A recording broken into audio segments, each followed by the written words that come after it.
ডাক্তারের জন্য এটা হিংসা নয়, বরঞ্চ এটা ধর্ম।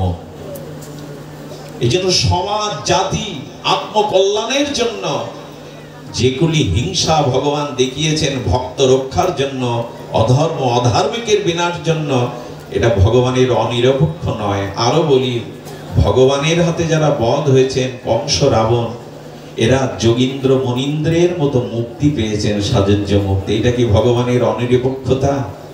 ভগবান হাতে যারা বদ্ধ হয়েছেন তারা সাযুজ্য মুক্তি পেয়েছেন। কংসকে বধ করলেন ভগবান কৃষ্ণ, কংসের আত্মা আলো রূপে দিব্য প্রদীপের দীপ্যমান শিখা রূপে গোবিন্দের চরণে সাযুজ্য মুক্তি লীন হয়ে গেলেন।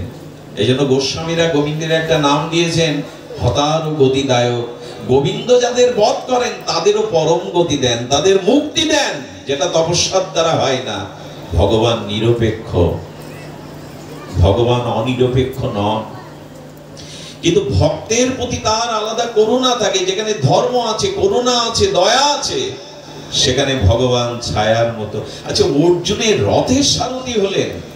সারথি মানে ড্রাইভার, মানে একরকম চাকরি।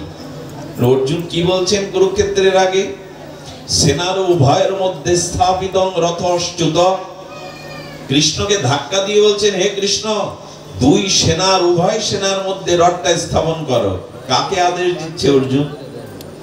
যিনি বিশ্ব স্রষ্টা, অনাদিরাদি, সর্বকারণের কারণ, অখণ্ড পরতত্ত্ব, স্বয়ং ভগবানকে আদেশ দিচ্ছে সেনার উভয়ের মধ্যে স্থাপিত রথশ্চ্যুত। হে অচ্যুত, তুমি আমার এই রথখানা দুই সেনার মধ্যে স্থাপন করো।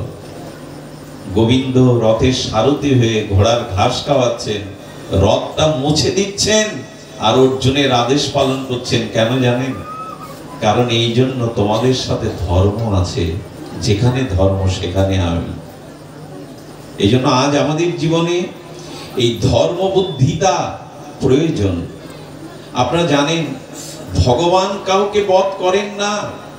যেদিন অক্কুর মহারাজ এসে বৃন্দাবনে, মথুরা মণ্ডলে বৃন্দাবনে এসে নন্দ মহারাজকে বলছেন কৃষ্ণ কংসকে বধ করেছে, বলে তা হয় নাকি?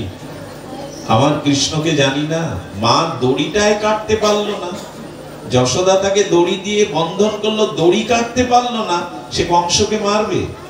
কংস মরেছে তার নিজের পাপের কারণে, কৃষ্ণ কাউকে হত্যা করেনি।